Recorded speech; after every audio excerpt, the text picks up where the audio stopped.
Olá, meu nome é Marcos Carvalho Lopes e esse é o podcast Filosofia Pop. Esse é o nosso episódio número 109 e recebemos o professor Allan Kardec Pereira para falar sobre afropessimismo. Filosofia Pop é um podcast que aborda a filosofia como parte da cultura. A cada 15 dias, sempre às segundas-feiras, a gente vai continuar essa conversa com vocês. Intercalado com nossos episódios normais, de quando em quando, vamos apresentar episódios de entrevistas temáticas especiais. O podcast Filosofia Pop está presente em outros canais da internet. Você pode encontrar os episódios, mais textos e informações no site filosofiapop.com.br. Temos também um canal no YouTube, perfil no Twitter e página no Facebook. No Instagram, nosso perfil é podcast Filosofia Pop, tudo junto. Você também pode mandar um e-mail para a gente no contato@filosofiapop.com.br. Continuamos com nossa campanha de financiamento coletivo no Catarse. A ideia é arcar com os custos de edição e hospedagem. Conseguindo um valor maior, podemos melhorar equipamentos e promover a transcrição de episódios. Para isso, assine o Catarse do Filosofia Pop em catarse.me/filosofia_pop. A contribuição mínima que pedimos é de R$5 mensais. Se você quer ajudar, mas não pode contribuir financeiramente, dê aquela força na divulgação dos programas, compartilhe nas redes sociais, faça comentários e continue esse diálogo. Vamos então para a nossa conversa sobre afropessimismo com Allan Kardec Pereira.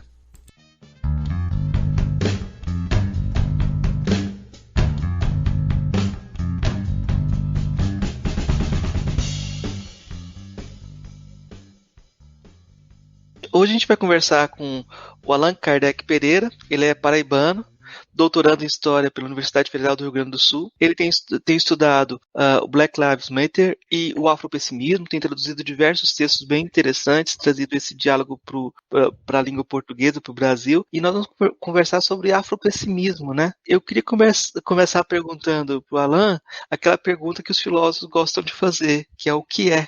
O que é afropessimismo? Bem, inicialmente, quando a gente vai comentar sobre o afropessimismo, a gente já tem logo esse peso do nome, né? Assim, de ser um nome forte, né? De se assumir enquanto tal. Então, a origem do afropessimismo, ela está ligado ao que nos Estados Unidos costuma se chamar dos discursos pós-raciais, né? Esses discursos pós-raciais, eles vêm desde o período da abolição da escravidão nos Estados Unidos, mas eles se intensificam com o governo do Obama, né, com a eleição do Obama, com aquela ideia de que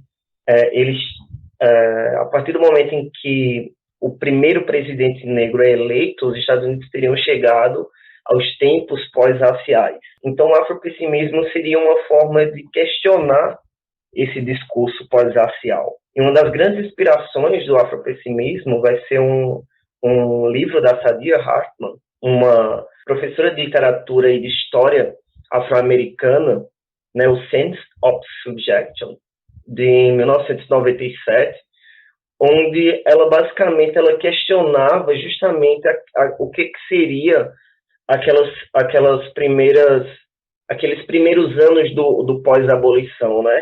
Questionando aquela ideia do que teria acontecido naquele contexto. O que ela vai mostrar? Ela vai mostrar basicamente que aquele discurso liberal, né, em prol do trabalho duro, em prol das normas burguesas de elevação social das famílias negras, na verdade era um discurso que apenas reatualizava a sujeição que era do cativeiro. Então, o que o afropessimismo vai se aproveitar desse livro da Hartman vai ser basicamente o seguinte: eles vão dizer que nesse contexto cultural que a gente vive, nesse contexto dos aliados brancos, né, e aí os afropessimistas sempre citam o Clinton, Partido Democrata dos Estados Unidos, eles vão sempre questionar justamente esses ganhos do que é que teria sido essa liberdade dos afro-americanos, né?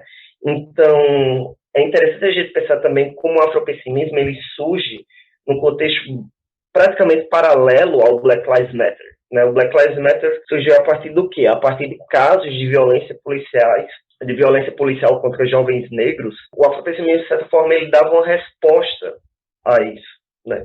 Por mais que nos Estados Unidos estivesse vendo negros no topo do capitalismo, né? Casais negros da indústria do entretenimento extremamente ricos, digamos assim, uma melhora nas condições econômicas da classe média negra. Esses episódios de violência policial posicionavam ou lembravam a posição do negro de fato naquela sociedade. Então, basicamente, a gente poderia situar o afropessimismo como essa crítica, né? Como parte da recepção a esse livro da Saidiya Hartman e como parte dessa perca de ilusão com o que seria a eleição do Obama, né? Com o que seria essa chegada de um negro à presidência dos Estados Unidos. E, ao mesmo tempo, a própria origem do nome afropessimismo, é interessante a gente fazer essa distinção. O afropessimismo, digamos assim, um dos seus fundadores, que seria o Frank Winderson III, ele se reapropria de um termo que era muito usado para designar a falta de capacidade da África na década de 80. A partir da década de 70, 80,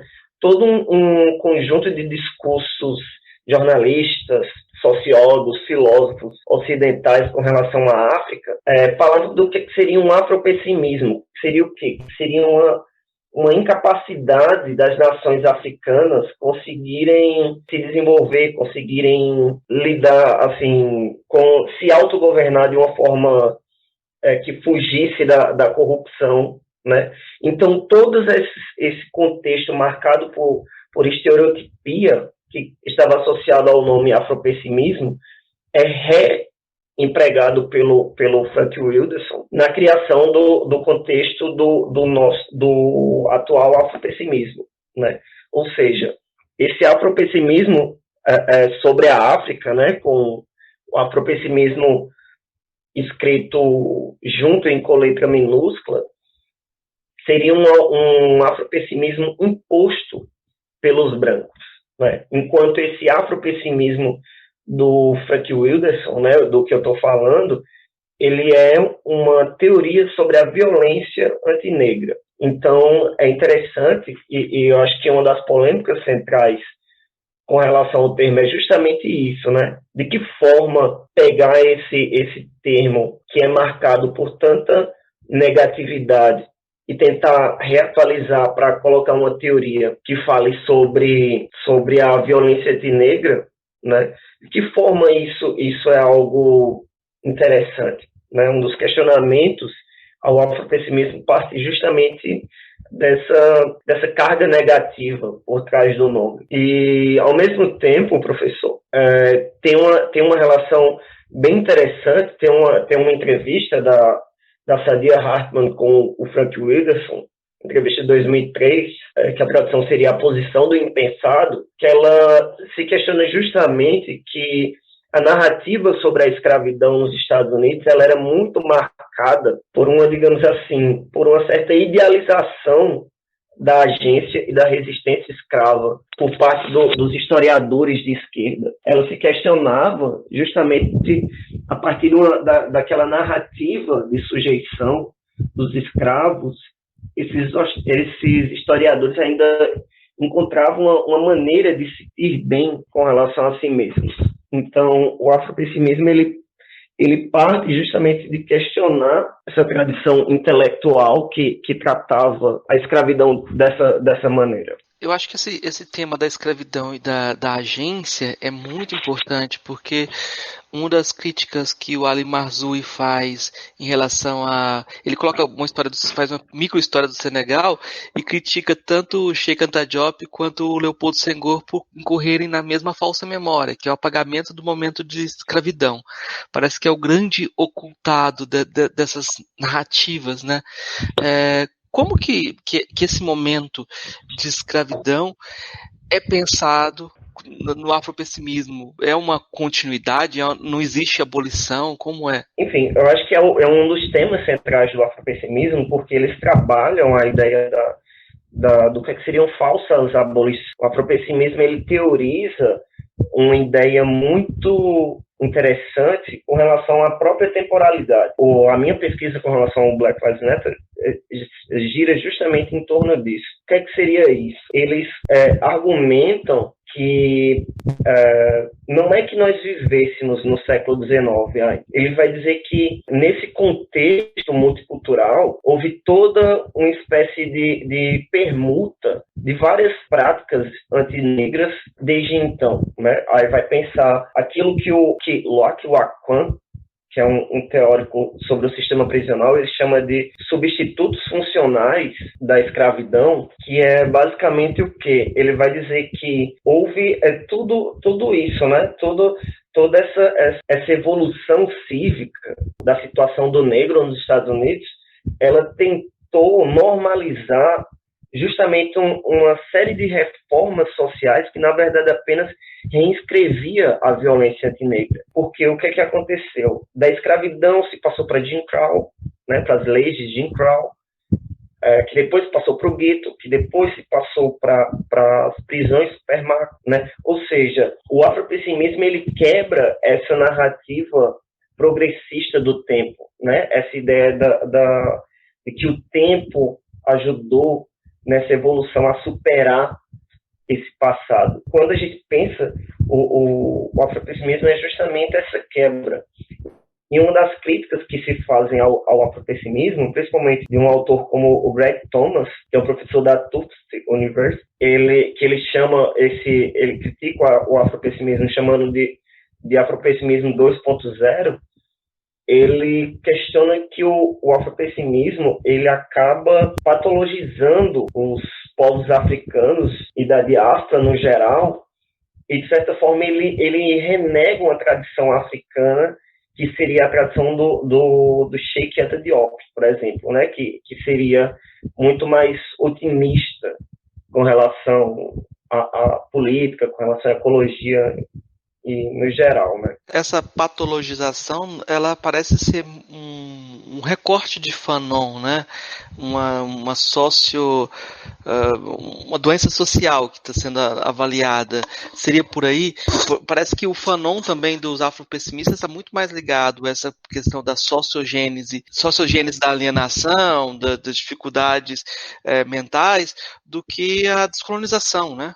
É interessante a gente comentar isso, professor, porque o Fanon, por exemplo, eu digo também, o Fanon que circula aqui no Brasil é um Fanon bem diferente do Fanon afropessimista. Inclusive, o Fanon afropessimista ele é muito mais o Fanon de peles negras do que o outro Fanon revolucionário argelino. É muito mais um Fanon situado nessa questão de ver essa questão da posição da negritude, né, do negro como um ser para o captor do que aquele Fanon revolucionário, né? Então, quando a gente comenta sobre o afropessimismo, é sempre interessante a gente pensar isso. O Fanon, ele é muito menos o Fanon dos condenados da terra do que o Fanon de uma certa parte do Peles Negras, Máscaras Brancas. Então, eu penso que o afropessimismo ele tem muita essa ligação, por exemplo. Do Condenados da Terra, ele pega aquela questão do mundo cindido em dois, por exemplo, né?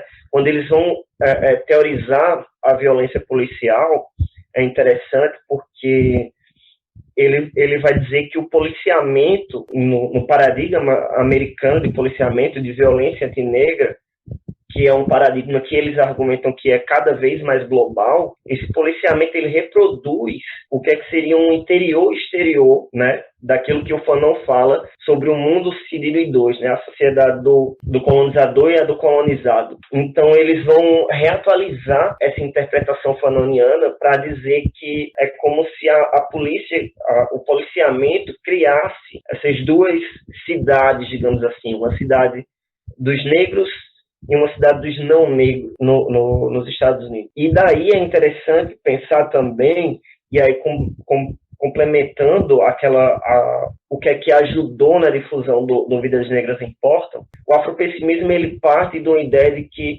muitas vezes as denúncias da brutalidade policial, ou o próprio termo brutalidade policial, ele desconsidera o quanto a violência antinegra ela vai muito além daqueles episódios em que há a morte de jovens negros. Ela vai muito além do evento espetacular.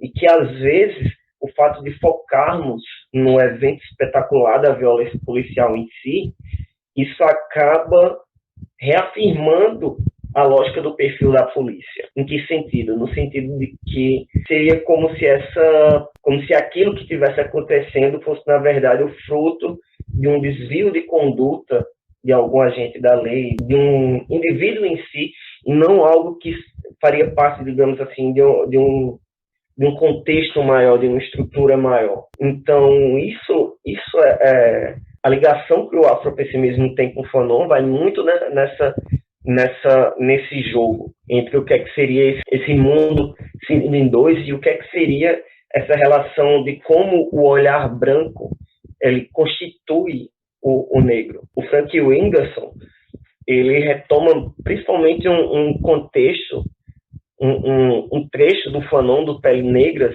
Máscaras Brancas, que é justamente isso, de como é como se o Fanon, quando ele fala que ao mesmo tempo ele era responsável pelo seu corpo, pela sua raça e pelos seus ancestrais, é como se toda a identidade dele fosse uma identidade fixa no tempo. É como se o passado, de certa forma, por mais que você pense estar livre dele, ele viesse sempre lhe assombrar.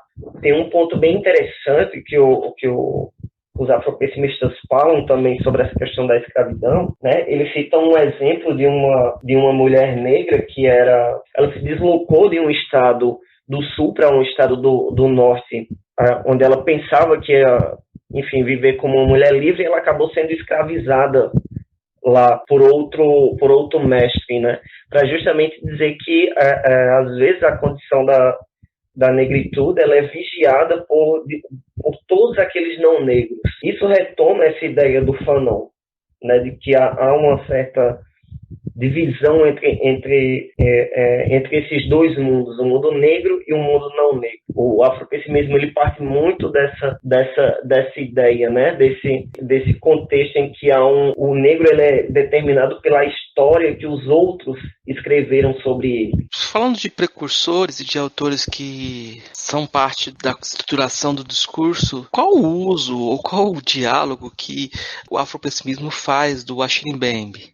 O Achille Mbembe é uma figura interessante do afropessimismo, porque na época em que o afropessimismo ele vai começar a surgir, né, ali no começo dos anos 2000, eles são particularmente influenciados sobre a pós-colônia. Eu acredito que seria assim a tradução do texto do Mbembe. Eu acho que é um texto da lei de 99. Porém, o Mbembe ele não se assume como afropessimista. Na verdade, ele critica o afropessimismo. Quando o Frank Whindersson ele vai citar algumas influências do afropessimismo, ele cita o Mbembe como um deles.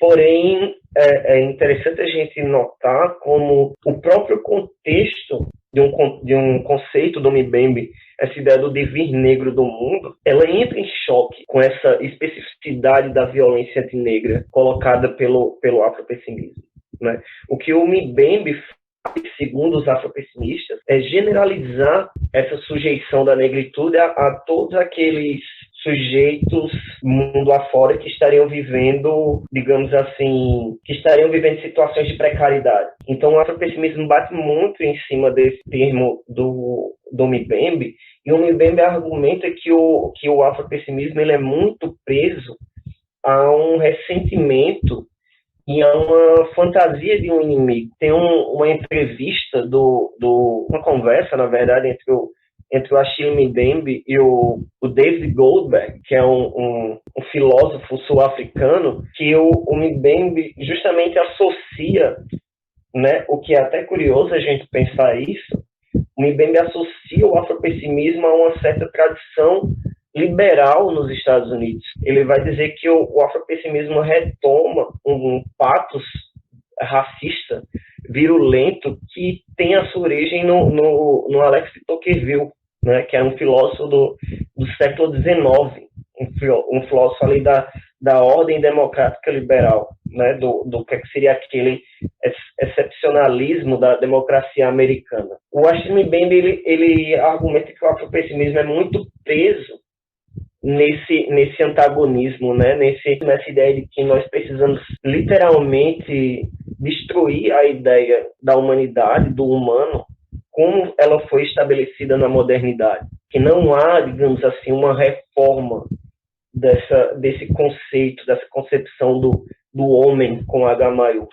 E o Mbembe, de certa forma, ele está tentando articular muito mais uma ideia da convivialidade, do potencial desse devir negro do mundo, né? Então, o Mbembe ele tem essa ligação muito grande de ver o exemplo africano, né, como um exemplo que poderia propor uma saída para esses impasses desse mundo baseado em fronteiras, baseados no dissentimento, que é algo que o afropessimismo é extremamente descrente. O afropessimismo ele é muito mais essa doutrina desse choque, né, desse para retomar o Fanon, desse programa de destruição, de desordem completa, né? É um termo um programa de desordem completa, um termo do Fanon, do que essa ideia do Mbembe, dessa convivialidade, né? Desse potencial que é um devir negro também, um devir africano, digamos assim, que o mundo pode ter, né? Que a saída do mundo seria esse pensar o mundo para além das fronteiras, para além das diferenças, digamos assim. Interessante também como tem um simpósio em que a Angela Davis e a Spivak estão conversando algo muito parecido com isso que o Mbembe está falando. Ela questiona que o afropessimismo ele teria uma tendência muito forte a eleger vítimas primárias, que ele seria muito como se fosse, segundo a Angela Davis, ao que elas tinham lutado tanto para superar, que seria uma espécie de nacionalismo negro, e que o afropessimismo, de certa forma, estaria reencenando essas fronteiras dos Estados-nação, né, esse nacionalismo negro. Né, um tema que também acaba sendo muito caro à própria Spivak, que estava nesse simpósio com ela. O afropessimismo ele parte justamente de uma ideia totalmente diferente. Ele não é um ressaltamento da idade negra absolutista de um nacionalismo negro que era tão forte nos Estados Unidos dos anos 80 e começo dos anos 90, né?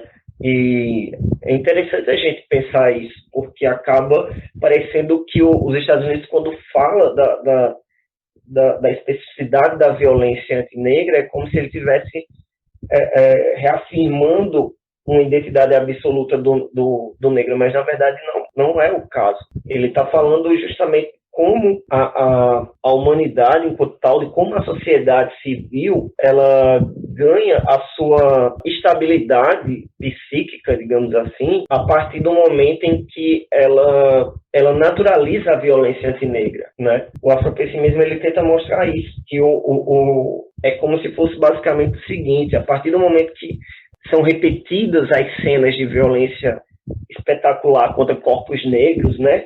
O que é que a gente viu? O George Floyd, aquele vídeo do George Floyd sendo estrangulado, aquele vídeo foi repetidamente reproduzido, e o que é que sugeria ali? Basicamente uma reforma da polícia, não a abolição da origem que teria levado até aquele episódio, né? Ou seja, é como se, para o afropessimismo, é como se essas cenas de violência antinegra, elas apenas servissem para manter a sociedade civil tranquila de que aquele destino não vai ser o delas, né? Que os não negros não teriam aquele destino. Isso seria algo no sentido, né? O Wilderson ele faz uma análise muito, muito interessante do Lacan, que ele vai justamente falar sobre esse investimento libidinal da sociedade civil. Ou seja, ele tentou criar o nosso presente, né, baseado nessa ideia do multiculturalismo, e aqui no Brasil, essa ideia da democracia racial, o nosso presente tentou criar uma espécie de distância entre o presente democrático e um passado baseado no despotismo e na supremacia branca, né? É como se a gente pensasse, nossa, essas cenas parecem até cenas da época do Jim Crow, das leis de Jim Crow nos Estados Unidos, que eram as leis de segregação da lei do final do século XIX. Quando, na verdade, essas cenas elas foram naturalizadas justamente por conta da sua repetição incessante. Os afropessimistas eles são extremamente questionadores dessa ideia da reprodução do sofrimento antinegro. Eles se questionam se reproduzir essas cenas levam à consciência racial, digamos assim. É como se eles partissem do pressuposto que todos já sabemos que a sociedade ela é pautada nessa violência antinegra, de maneira que a militância negra, a militância racista, ela não tem que partir do pressuposto de educar as pessoas com relação ao racismo, com relação à violência, né? Porque é algo que, na verdade, as pessoas já sabem como funciona, elas não precisam de uma revelação através de imagens do corpo negro em sofrimento, né? O afropessimismo ele costuma falar que essas imagens elas servem para um consumo, como diria uma autora bem interessante, que é a Hortense Spillers, uma das grandes inspirações do afropessimismo, um consumo pornotrópico, né? Ou seja, é como se a sociedade civil precisasse dessas imagens e que essas imagens alcançassem um público cada vez maior para, no seu íntimo, eles dormirem com a consciência de que aquilo não é algo comum entre pessoas da sua cor, né? Então, o afropessimismo ele parte justamente de questionar esse ideal, né, da exposição dessas imagens violentas. Dois pontos que eu acho importantes de te perguntar. Primeiro é sobre essa questão do nós. Os afropessimistas parecem negar toda a ideia de transcendência, né? Então, a ideia de comunidade também vai junto. Como é que se constrói o nós a partir dessa posição afropessimista? E a outra questão era só para você falar um pouquinho sobre esse conceito de antinegritude. Por que ele faz parte do vocabulário afropessimista? Bem, eu começo pelo esse termo da antinegritude porque ele é um termo que, assim, os afropessimistas eles tomam do Lewis Gordon, né, que é um fanoniano bem crítico ao afropessimismo, né, que é bastante lido aqui no Brasil, que seria basicamente o seguinte, né? Segundo o Lewis Gordon, o afropessimismo ele quebra justamente a pressuposição do que é que seria esse conceito dele, né? Esse conceito que ele vai estabelecer lá em 1995, da ideia do que é que seria um mundo antinegro. Segundo o Lewis Gordon, o afropessimismo ele não capta a forma como os negros eles resistem a esse mundo antinegro. É como se o afropessimismo ele tivesse muito, digamos assim, preso ao que seria uma agência branca definindo essa incapacidade negra. Quando a gente pensa na circulação desse contexto, desse conceito pelo afropessimismo, é justamente a partir do Lewis Gordon, que, por sua vez, não concorda da forma como o afropessimismo ele pega esse termo. Tem alguns autores brasileiros que trabalham essa ideia da antinegritude de uma forma bem interessante, que, enfim, a primeira seria a Ana Flausina, que eu acredito que ela é da Bahia. Ela é da Bahia. O professor João Costas Vargas, que ele é da Universidade do Texas, e o professor Jaime Amparo Alves, trabalha a questão do racismo antinegro. Ele trabalha São Paulo como uma cidade antinegra, né? Então, acredito que quando a gente fala dessa questão da antinegritude no afropessimismo, é muito de um conceito que é imposto por outro, né? Não é um conceito que fale da incapacidade negra, né? De viver nesse mundo, mas justamente que o mundo ele é constituído a partir dessa questão antinegra, né? Voltando aos Hortense Spillers, é interessante porque ela vai estabelecer aquilo que seria a narrativa primária, né? A narrativa do surgimento da modernidade. O que é que seria isso? Seria, segundo ela, uma distinção, né? Uma distinção antinegra entre o corpo e a carne. Enquanto o captor, né? Enquanto o mestre e os senhores seriam aqueles que possuíam um corpo, os negros, os escravos, né? O que ela chama de grau zero de conceituação social, eles seriam transformados em carne. Ou seja, aqueles que eram literalmente transformados em carne, né? E é inevitável a gente lembrar da música da Elza Soares, né? Aqueles transformados em carne, o seu corpo era como se fosse uma espécie de laboratório vivo. Ou seja, todas as experiências de sujeição poderiam acontecer sobre aquele corpo sem que aquilo provocasse uma crise ética, como uma filósofa brasileira, que é a Denise Ferreira dos Santos, que é incrível, ela fala, né? Ou seja, o corpo negro é aquele espaço onde a violência, nessa teoria antinegra, ela reina de forma absoluta, sem que isso cause uma crise na sociedade, uma crise ética na sociedade, né? Que cause, é como se o corpo negro ele fosse menos capaz de sentir dor, é como se o corpo negro ele fosse menos passível de luto, né? Como se os seus traumas fosse diminuído, né? Ou seja, esse corpo que é transformado em carne, ele só é percebido enquanto tal, ele só é percebido como um corpo que pensa no contexto da responsabilidade criminal, né? Algo que a Saadia Hartman fala muito bem. Ou seja, esses corpos, os corpos negros, né? E aí ela está fazendo uma leitura do que era a escravidão e o pós-escravidão, né? Mas que o afropessimismo ele traz para o contexto atual, né? Esse corpo negro ele só é visto como um corpo que pensa, que racionaliza das maneiras mais ardilosas e engenhosas possíveis no contexto criminal. Em todo outro contexto, ele é tratado como aquele corpo que não tem sentimento, como aquele corpo como aquela carne, né? Como aquele corpo carne transformado em carne que digamos assim, que qualquer ataque que aconteça contra ele é algo da ordem que ele está habituado, digamos assim. Eu esqueci a outra pergunta que você tinha feito antes, professor. Que o afropessimismo critica toda a ideia de transcendência, né? E então a construção de nós, como que é possível construir nós e não cair numa perspectiva individualista? Talvez isso seja um ponto de crítica do Mbembe também, né?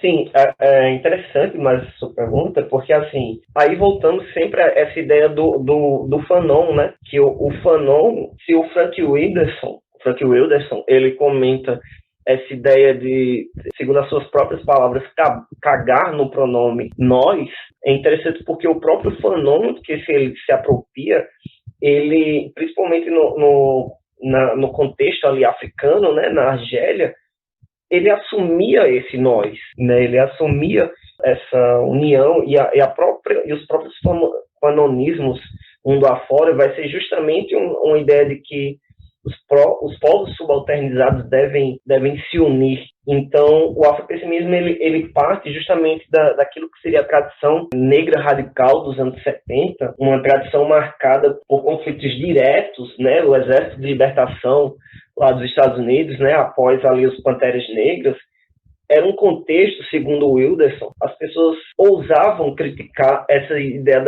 das alianças multiculturais. Segundo o Wilderson, sempre quando se pensa nesse nós, sempre quando se pensa, e ele está falando ali da situação dos Estados Unidos, é sempre interessante a gente pensar isso, sempre quando ele pensa nessa questão do nós, o negro acaba sempre levando uma desvantagem. E assim, ele não está negando que os negros participem desses protestos ou dessas demandas por melhores condições de trabalho, por exemplo, dessas demandas multiculturais. O que ele está dizendo é justamente isso, que o negro geralmente ele foi digamos assim, um dos elementos principais nessas demandas, mas que sempre acabou sendo excluído no processo mais geral, no frigir dos ovos. Então, é interessante a gente pensar isso, porque uma das críticas que se fazem ao afropessimismo seria justamente desse niilismo exacerbado que essa condição, que essa recusa às alianças acaba promovendo. Quando você falou desse niilismo, é a palavra do vocabulário do Cornel West. Ele sinalizava bastante um diagnóstico de niilismo e colocava vários graus de niilismo, né, para descrever a América. Mas ele também sinalizava para essa questão da crítica à comunidade, sendo um dos elementos do hip hop, né? Como o hip hop foi o primeiro movimento que criticou a própria comunidade, né? Que não via transcendência na própria comunidade. Eu queria te perguntar, então, como que esse movimento que questiona a própria ideia de liberdade e a própria ideia de uma possibilidade de emancipação, como ele se transforma numa força política? Como que ele se articula com Vidas Negras Importam? Houve uma discussão muito forte que aí mostra das principais arenas de debate do afropessimismo é justamente aquilo que seria o Black Twitter, essa arena das redes sociais. Quando você comenta sobre o Cornel West, reclamando dessa ideia do niilismo, houve um debate, umas críticas que o Cornel West fez a um autor, o Ta-Nehisi Coates, né, que vem sendo traduzido aqui para o Brasil, seria justamente esse lado pessimista do Coates, né? E aí ligando justamente aquilo que também o Memebe faz, essa ideia de que seria uma espécie de niilismo liberal. Então é interessante a gente pensar como o afropessimismo ele vai circular todo esse debate do Cornel West com o Coates, ele se deu especialmente no Twitter, né? Quando a gente pensa o afropessimismo, ele circula nesses novos fóruns, nessas novas arenas de debate. É interessante a gente ver, se a gente for pensar, acho que daria todo o pano para a manga de como o hip hop, especialmente o hip hop dos anos 90, ele é extremamente niilista e pessimista com relação a diversas alianças e fazia uma descrição tão visceral desse mundo antinegro que, assim, é uma inspiração evidente do que seria o afropessimismo. Então, o afropessimismo, ele parte justamente como uma resposta a esses episódios de violência policial, a essa criminalização da negritude. Né? É interessante a gente pensar porque vários desses jovens que foram mortos pela polícia, houve todo um discurso jornalístico de rever o passado desses jovens, ver se eles tinham algum envolvimento com gangues ou com... Enfim, tudo aquilo que o hip-hop, na verdade, já estava questionando nos anos 90, né? O afropessimismo vai tentar questionar, né? O afropessimismo vai dizer que, basicamente, o seguinte: todos os negros, eles são potenciais criminosos na visão desse mundo antinegro. Quando a gente pensa a difusão do afropessimismo, é justamente isso. São discussões que acontecem em redes sociais, mas que vem sendo uma corrente analítica. Acho que seria uma forma interessante a gente definir o afropessimismo dessa forma. Não é uma escola de pensamento exatamente organizada. Nem todos aqueles que a gente poderia considerar afropessimistas se consideram ou assumem-se enquanto tal, mas é meio que isso, assim, é uma teoria que tenta dar uma resposta a esses episódios de violência antinegra, para mostrar como essa violência antinegra ela se dá também de forma subreptícia em diversas outras estruturas da sociedade, como a produção do conhecimento, a questão da falta de cuidado no ambiente hospitalar, a questão enfim, diversos exemplos estruturais a gente poderia colocar. Como que o afropessimismo se articula em termos de gênero, né, de identidades sexuais diversas? Porque das grandes críticas que a gente sempre tem ao movimento negro norte-americano é esses grandes patriarcas do movimento negro, né? Como é que é essa questão dentro do afropessimismo? É bem interessante, porque uma das críticas ao afropessimismo seria justamente esse masculinismo. As principais figuras do afropessimismo, o Jared Sexton e o Frank Wilderson, eles seriam extremamente centrados nessa violência contra o homem negro e teria, de certa forma, lacunas para pensar a questão do gênero. Sei que, assim, um dos pontos principais da análise do gênero com relação ao afropessimismo parte do pensamento da Hortense Spillers, principalmente o que ela vai falar sobre como a comunidade cativa, né, a comunidade dos escravos, nesse processo da transição transatlântica, né, desse processo da passagem do meio, como ali havia uma certa suspensão do gênero, ou seja, o que ela fala de degeneridade, de certa forma, né, dessa indistinção entre o gênero. No navio negreiro, os corpos negros eles não tinham gênero, era como se fosse tipo, eles fossem definidos como mercadorias, né? A mercadoria maior e a mercadoria menor. E ela fala que essa condição ela transporta para a condição da mulher, por exemplo, da mulher escrava, quando ela vai falar principalmente da questão da violência contra o corpo cativo. Tanto os homens, o homem negro, ele é emasculado, né, em diversas situações, né, ele é tratado como, enfim, dentro dos clichês antinegros, ele vai ser emasculado, quanto a mulher negra, né, nesse contexto da mulher raivosa, né, desse contexto da Mami, desse contexto da Safiri, que era um apelido pejorativo que a Nina Simone, por exemplo, sempre questionava. É interessante a gente pensar como nesse contexto da violência policial, por exemplo, é como se essa distinção padrão de gênero que a gente tem entre homens brancos e mulheres brancas, isso ficasse extremamente solapado quando se fala de pessoas negras. A violência física, sexual, discursiva, sistêmica contra as mulheres negras, ela é literalmente semelhante à violência que homens poderiam passar, né? Isso quando a gente fala de pessoas trans, pessoas queers, isso é ainda mais problemático.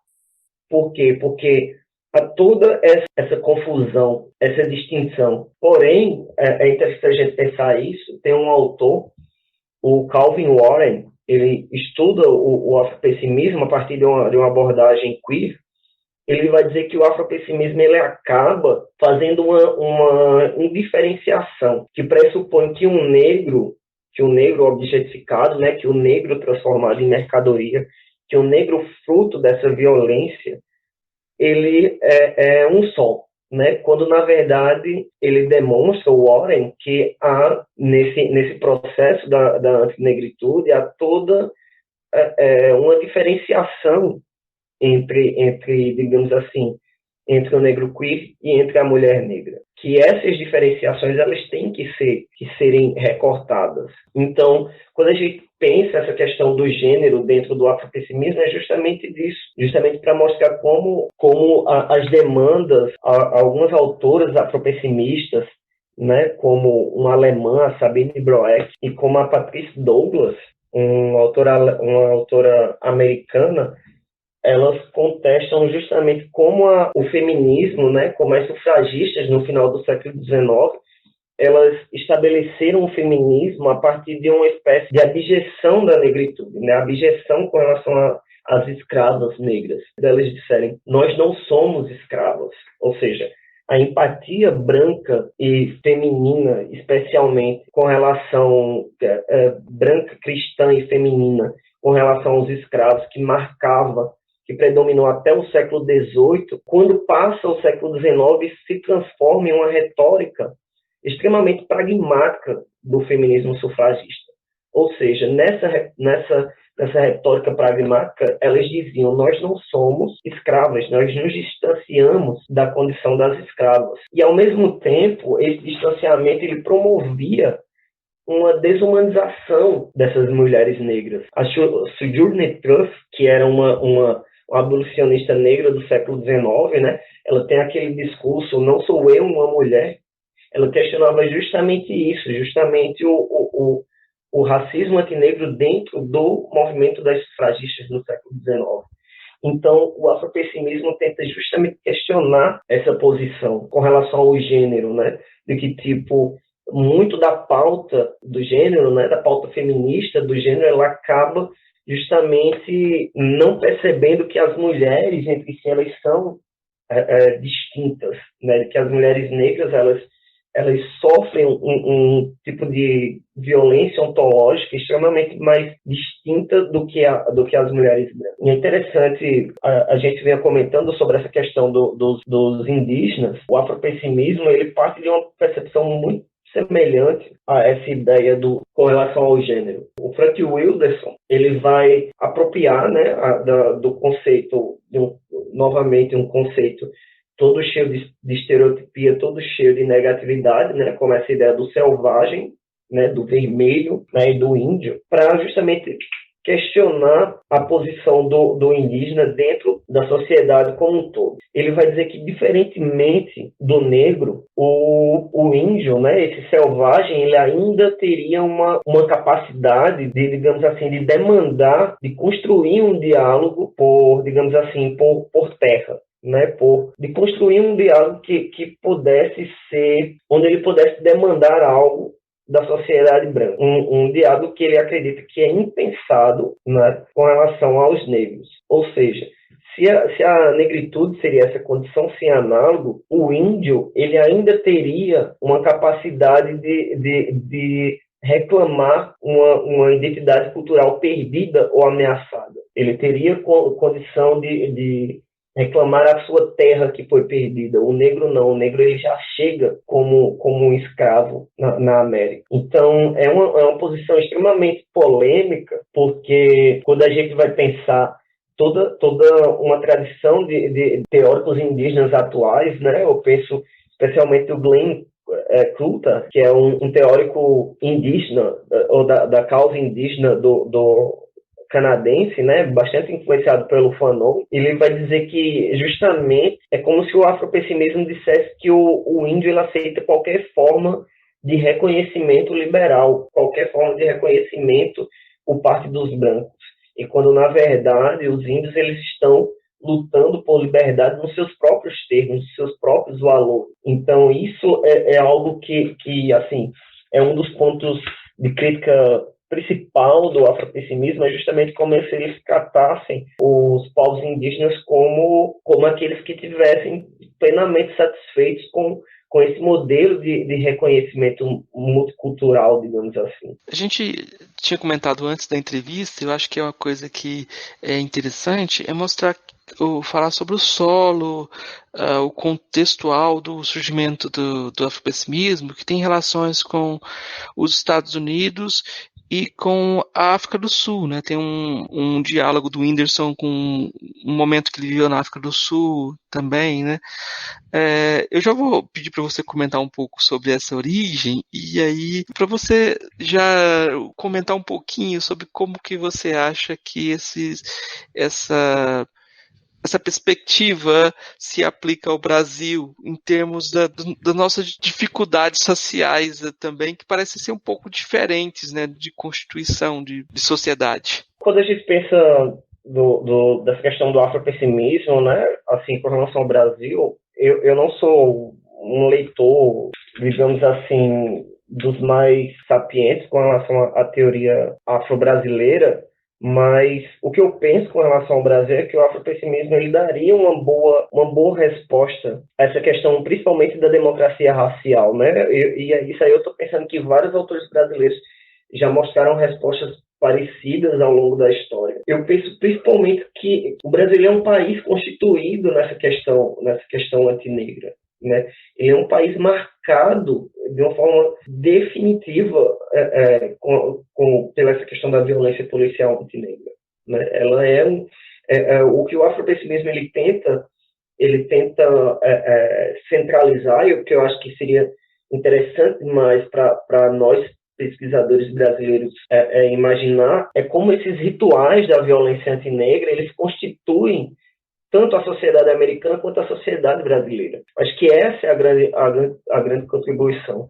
Quando eu penso a Ana Flausina e o seu Corpo Negro Caído no Chão, né, que é um livro da área do direito, o que ela está fazendo é justamente isso, como a sociedade brasileira ela é baseada nessa violência fundadora, digamos assim. Tanto ela como a Tula Pires também fala a mesma coisa, o Jaime Amparo, que eu tinha comentado, né? Só para citar alguns autores mais recentes.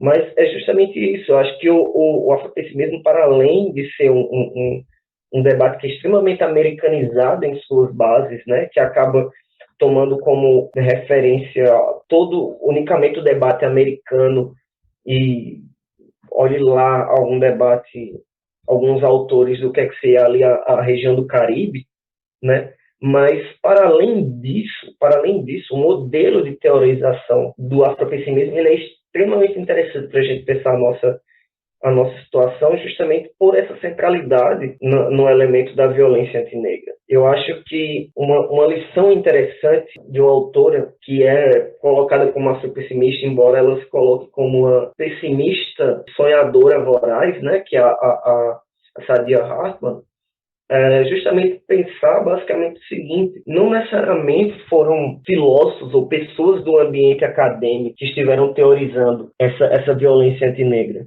Nós, enquanto pesquisadores, nós temos que cada vez mais captar esses recados ou essas teorizações para além da academia, né? E o que o afropessimismo, de certa forma, ele contribui seria justamente isso, de pensar como a própria academia, embora aí eu veja a situação de como é complicado você falar essas coisas aqui no Brasil, né?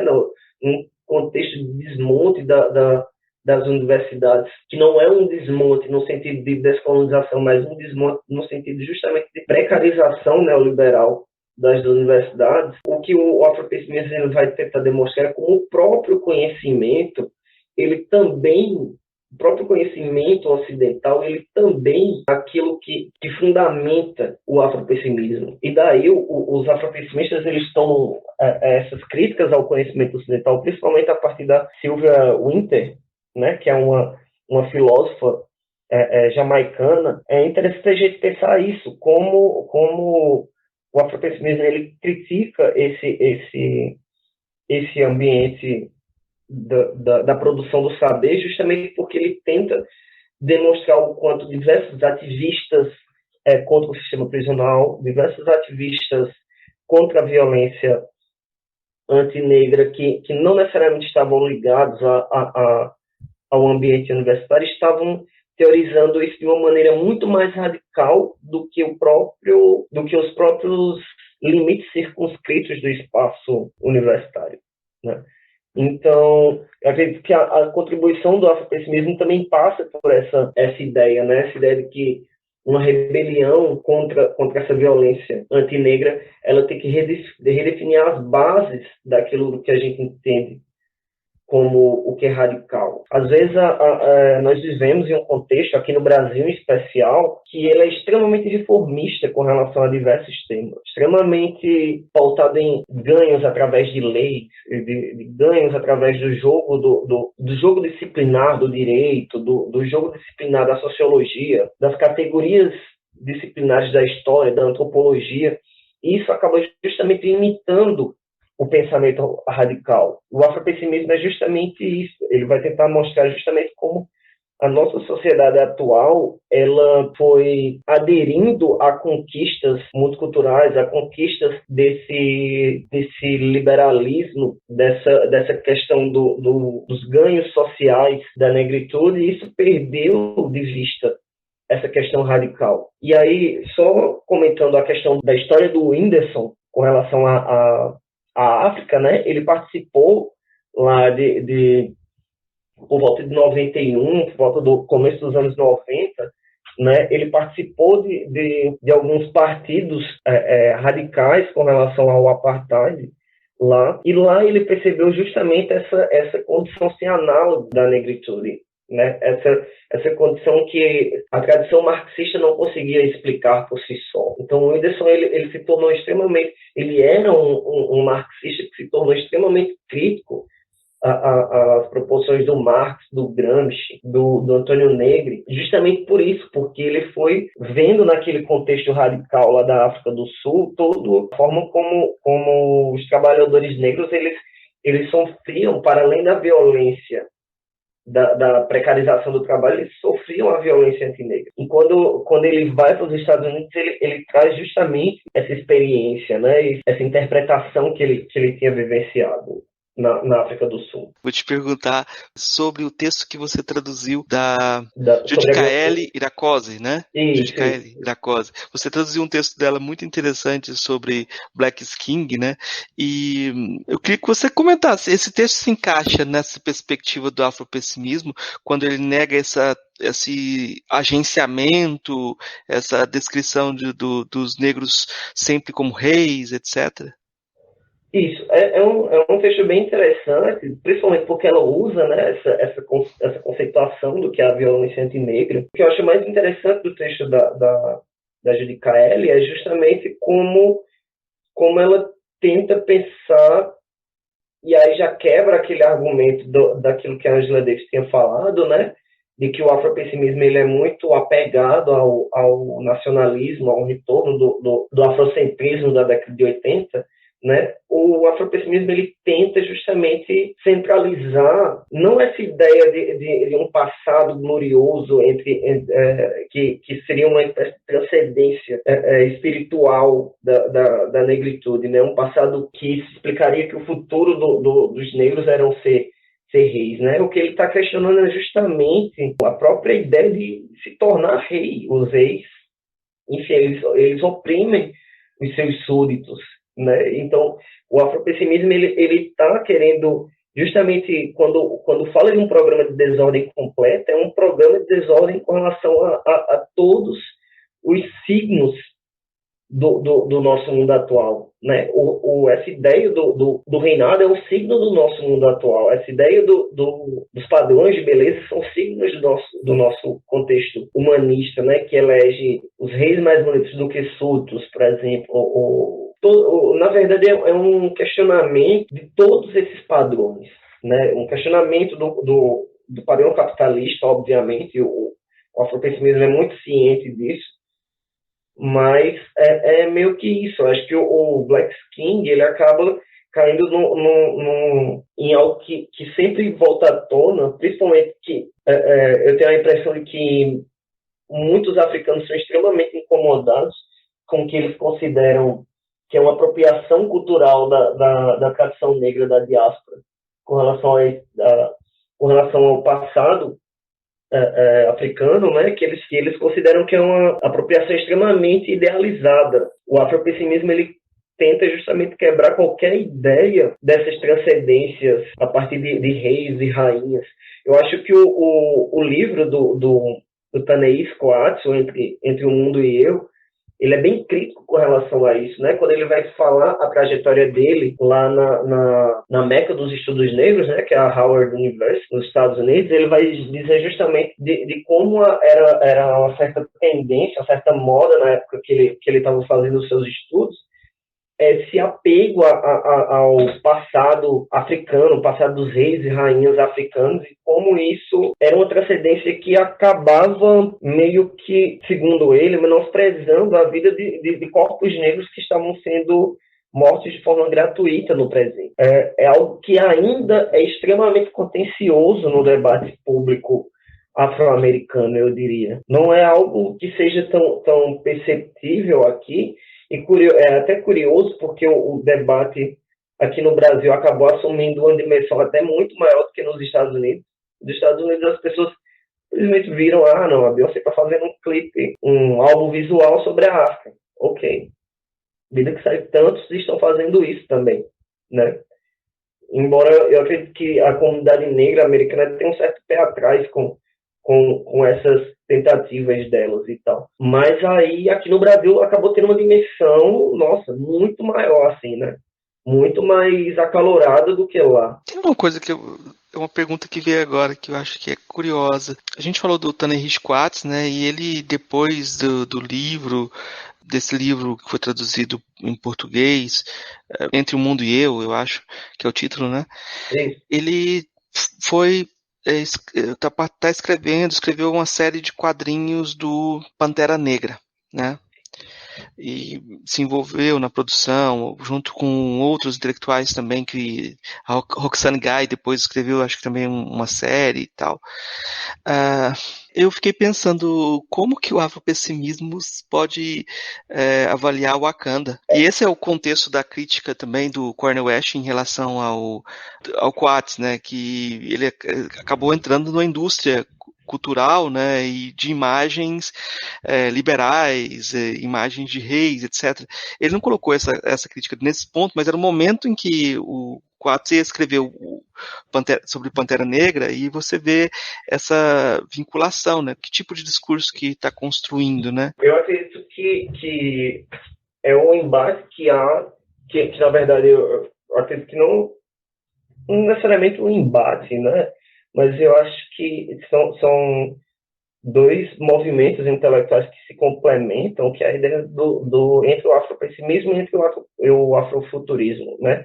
Eu tenho um texto da Kennedy Freitas, eu me esqueci agora o nome do outro pesquisador, acho que é o Messias Oliveira, sobre justamente isso, né, do José Messias, justamente sobre essa ideia do afrofuturismo, do que seria o Wakanda, né, e o afropessimismo. Porque quando a gente vai ler os autores afropessimistas, ou pelo menos os mais centralmente afropessimistas, né, como o Wilderson e o Jared Sexton, eles são extremamente cautelosos, ou assim, eu não conseguiria perceber o debate deles envolvendo essas ficções afropessimistas. Então, eu não saberia dizer exatamente o que é que eles acham de Wakanda. Mas eu vejo que, por exemplo, na Saidiya Hartman, ela trabalha com uma ambiguidade que eu acho muito interessante, entre um pessimismo legitimamente afropessimista e uma crença muito grande nessa ideia da fugitividade, que é muito própria ao Fred Moten e muito própria também ao Alex Wehelier, que é um filósofo americano também, que é justamente essa ideia que seria muito, muito próxima a esse afrofuturismo do Wakanda, né? Um dos últimos textos da Hartman, né? O The End of White Supremacy, ela trabalha justamente isso, essa criação de um outro mundo, de um mundo em que a antinegritude não existisse mais, né? Então, eu fico sempre pensando como o afropessimismo ele é uma descrição interessante, mas como também essa própria ficção, né, de Wakanda ou da própria forma como a Saidiya Hartman ela confunde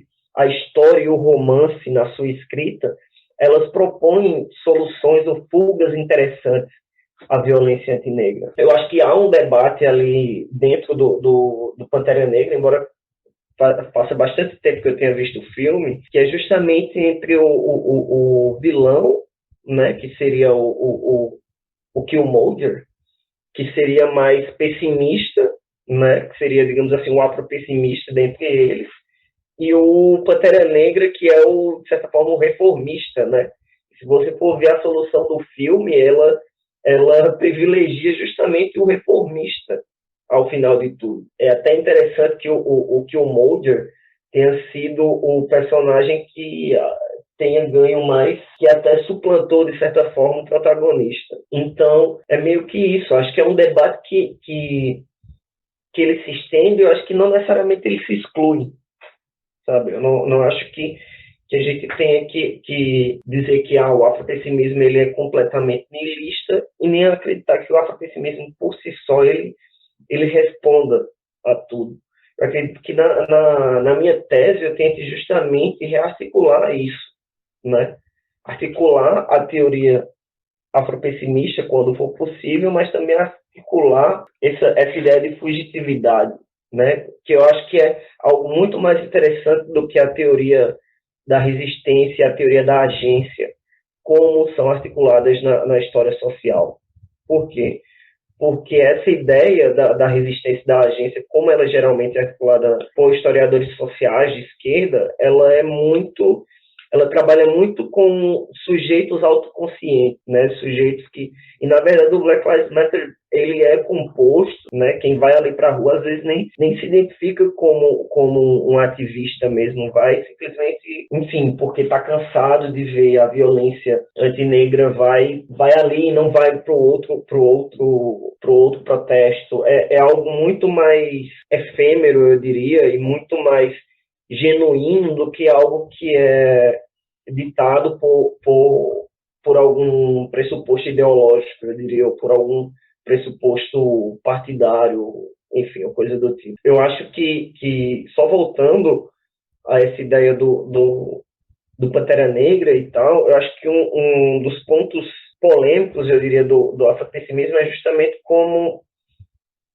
ele não consegue teorizar de uma forma bem delimitada uma forma de participação política, uma forma de intervenção política, né? Eu acho que às vezes ele fica muito no processo de criticar essa ideia do mundo antinegro, mas de uma certa forma prática, né? Ela acaba meio que carecendo de umas demonstrações teóricas maiores. Os próprios Frank Wilderson e o Jared Sexton, pelo menos eu não consigo perceber eles como autores que façam trabalhos práticos, assim, de demonstração prática com relação àquilo que eles estão teorizando. A Hartman, o seu último livro, o Wayward Lives, é um livro extremamente teórico e prático ao mesmo tempo, né? Ela está tentando falar sobre evoluções sexuais de jovens negras ali no começo do século XX, e ela está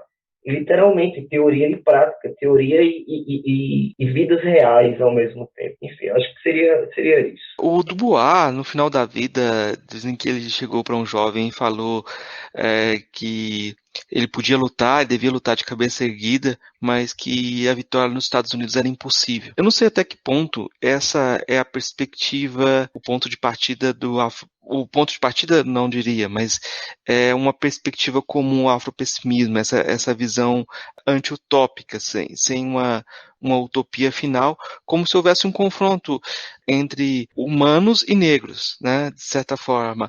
Eu posso colocar aqui, o Ailton Krenak no Brasil sempre fala da distinção entre terranos e extraterrestres, né? É como se a gente tivesse um embate da humanidade no jogo, né? Nesse caso, que a gente tem que derrotar a humanidade, não é? O que o afropessimismo prega ao fim é justamente isso, um fim dessa construção do humano como o Ocidente ele construiu. Eu acredito que quando a gente pensa isso na prática, é extremamente complexo porque você não sabe exatamente por onde começar, né?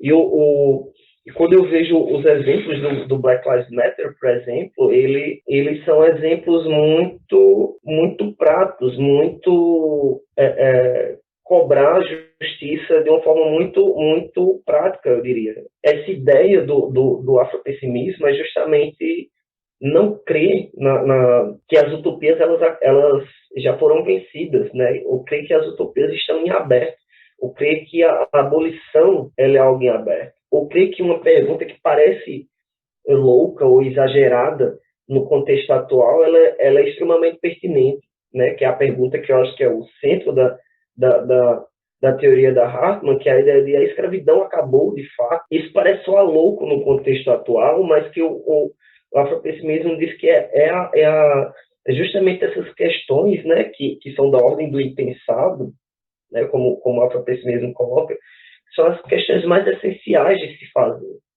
Questões, essa ideia de sonhar com o impossível, de teorizar o impensado mesmo. Quando a gente fala de utopia, é justamente isso.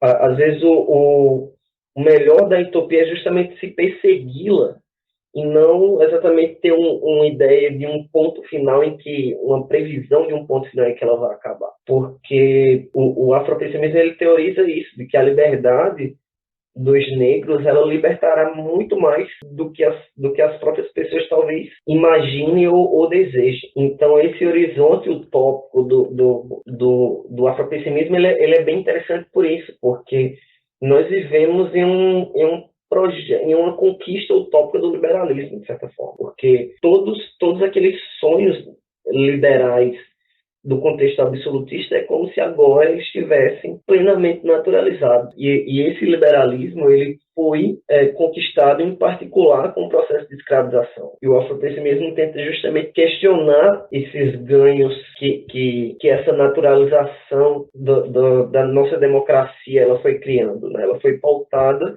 justamente na violência antinegra. Então, quando a gente pensa a utopia no afropessimismo, é justamente isso, é algo que é sempre em aberto, e essa ideia de criticar a percepção de que o tempo passou, de que o tempo conseguiu superar todos os preconceitos, que é até uma palavra que soa até estranha, né? Quando a gente fala quando a gente está falando sobre racismo antinegro. E, então, eu acredito que seria isso, assim, sobre o afropessimismo e essa perspectiva utópica. Eu acho que a gente fez um percurso aqui, explorou bastante. Eu acho que você já está qualificado aqui. Tô brincando. Mas a gente vai para as perguntas finais e depois tem as indicações. As perguntas que eu vou fazer, assim, eu peço respostas mais curtas, mas você responde o tanto que você achar suficiente. Tá? A primeira pergunta é simples. O que é filosofia? Bem, eu assim, não saberia responder ao certo, mas eu saberia falar como eu, como historiador, cada vez mais tenho lido filósofos, né? E tenho pensado a história a partir a partir de filósofos, não a partir de uma filosofia da história, mas de pensar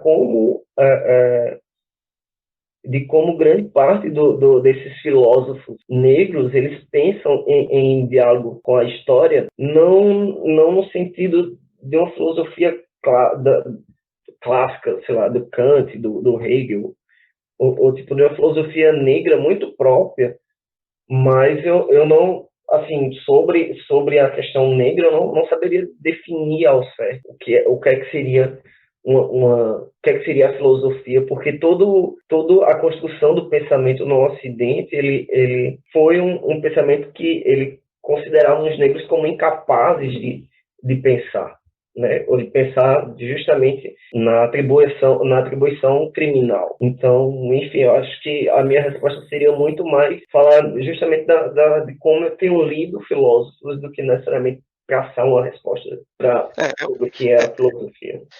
É uma resposta, porque a gente vai armando, é Arapuca isso. Porque a gente pergunta depois, qual dos filósofos ou filósofas que você conheceu pessoalmente que mais lhe impressionou? Aí agora você já tem sua definição de filosofia, então. Bem, pessoalmente mesmo, assim, que eu cheguei a ver, conversar e tal, foi o Sim, Saflat, pessoalmente. o Vladimir Saflat. Enfim, eu sempre fui bem interessado na teoria política dele, embora eu acho que eu veja que esse debate do conceito dele, né, sobre a intervenção política, sobre a intervenção social do circuito dos afetos, ele acaba subsumindo a raça. E eu creio que o Black Lives Matter, quando ele surge, ele vai dar justamente uma resposta a esses teóricos da teoria social, né, como Saflat, como a própria Judith Butler, né, uma resposta justamente de como as teorias deles eram, de certa forma, cegas à raça, né, de como eles naturalizavam o sujeito que se rebelava contra o sistema capitalista e, na verdade, perdiam essa dimensão racial, a força dessa dimensão racial no processo do que é o surgimento do próprio neoliberalismo. Ah, ótimo. Então, qual o sua filósofa ou filósofo favorito? Bem, assim, minha referência principal é a Saadia Hartman. Ela seria uma espécie de literária, de autora da literatura ou da história, mas que eu penso que ela está teorizando sobre de uma forma filosófica, digamos assim, né? Embora é justamente essa dificuldade que eu tenho de encontrar a definição. Sem dúvida ela, assim. Eu vou perguntar um pouquinho mais sobre ela, porque eu não conheço, né? Queria que você comentasse um pouquinho um conceito dela, assim, algo que você aprendeu com ela, porque eu não conheço realmente. Bem, a Saadia Hartman, ela trabalha um conceito que é a ideia de fabulação crítica, por exemplo, né? Que ela investiga os arquivos da escravidão e ela nota que esses arquivos eles eram basicamente escritos pelos, digamos assim, gerentes dos navios de escravos, por exemplo, né? Então ela tenta justamente a partir das lacunas do arquivo, né? Ou esse arquivo baseado em uma violência antinegra fundamental, ela tenta justamente fabular, ela tenta tentar pensar possibilidades imaginativas sobre os sujeitos negros, né? Quando ela fala sobre mulheres que eram presas por vadiagem, digamos assim, no começo do século XX, ela vai trabalhar a partir de um arquivo que é marcado por essa mesma violência que marcava o navio de escravo, né? Que eram os arquivos da sociologia da época, né? Que tratavam o negro como um problema, que eram os arquivos dos departamentos de polícia, que eram os arquivos, as fotografias que tentavam tratar o negro como uma espécie de objeto de laboratório, né? Então, a partir desses arquivos, ela tenta ressignificar, fazer uma contra-história dessas personagens que ela trabalha, né? Arquivos que eram somente arquivos que não eram produzidos por elas, por essas figuras, mas por aqueles que tentavam capturar essas figuras, que tentavam considerá-las como degeneradas. Ela tenta reinventar as possibilidades de vida dessas personagens justamente como uma forma de intervir no nosso presente, justamente como uma forma de dar sentido ao que é o Black Lives Matter, dar sentido dar esperança mesmo àquelas pessoas que estão ali ocupando as ruas, né?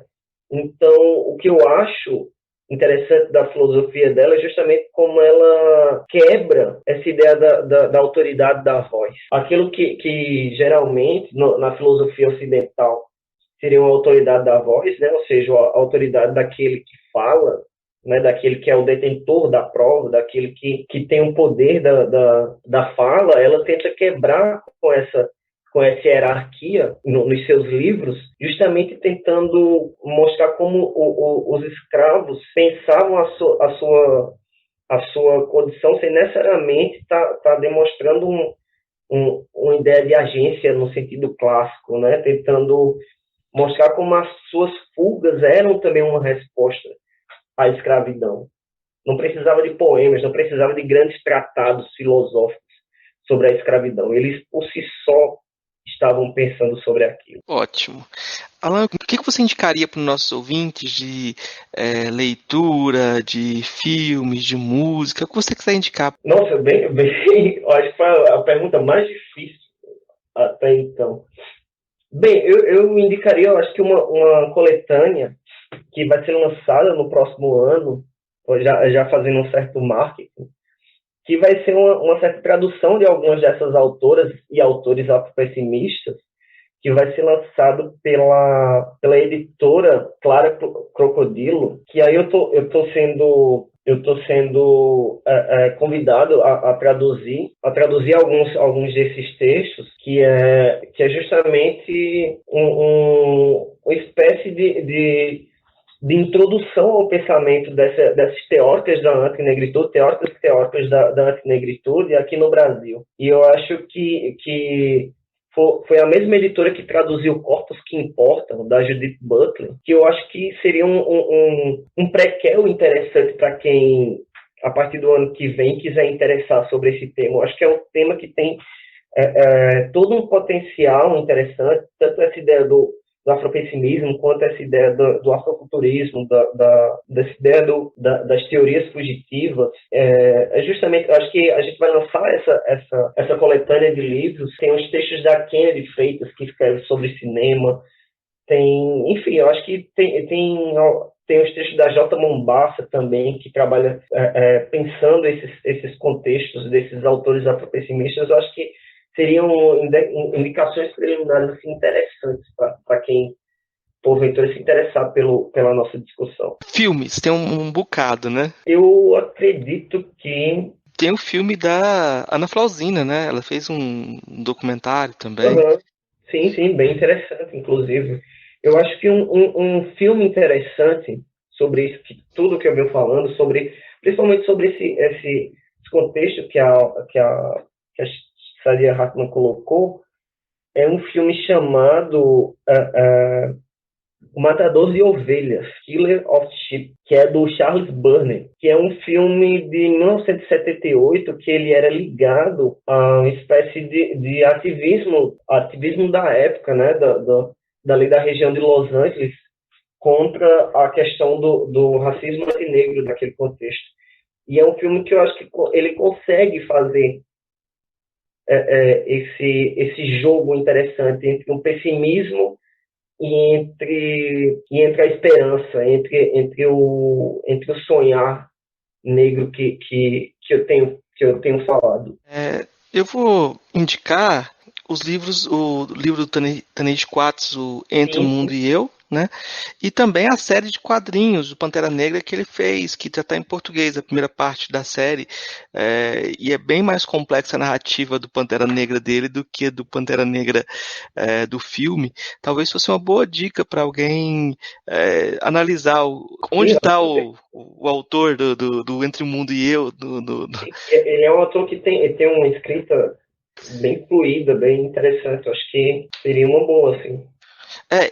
Ele é muito, assim, ele tem uma escrita muito fluida, muito interessante, mas aí eu vou fazer referência ao mestre dele, que é o James Baldwin, né? Que o James Baldwin tem um livro chamado Da Próxima Vez Fogo, e pela praça não terá nome, que foram traduzidos para o português na década de 60, 70, no final da década de 60, começo da década de 70, os dois. Iram, né? Iram de certa forma, estão retornando agora. Sim, é um livro, ele está esgotado agora, é difícil de encontrar, mas eu vou citar porque a gente tem que procurar ver se alguma editora refaz. O James Baldwin voltou a ficar na moda e ele fez um livro que era uma carta para o sobrinho dele, né? Essa ideia de carta para o filho que o Coates traz é uma reedição, uma retomada desse tipo de situação. E eu acho que aí tem uma coisa interessante também, essa dimensão do biográfico. Ela é uma coisa bem problemática e interessante em relação ao afropessimismo, porque na medida em que há um certo ceticismo em relação a teorizações hard também, né? Muitas vezes o recurso ao biográfico se mistura ao recurso da construção teórica.